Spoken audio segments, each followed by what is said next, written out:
Gandang gabi, heto na pang resulta sa ating STL Laguna para sa araw na to, May 11, 2026, Monday para sa ating third draw result.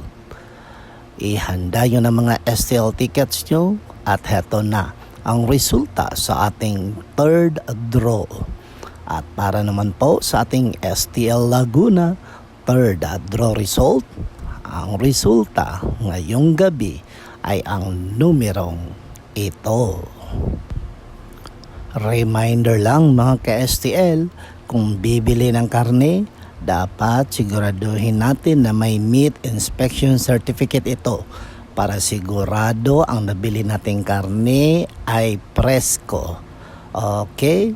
Pangalagaan natin ang kalusugan ng pamilya. Okay? Don't forget to subscribe Purple Green TV. Paki-like at share po. Thank you.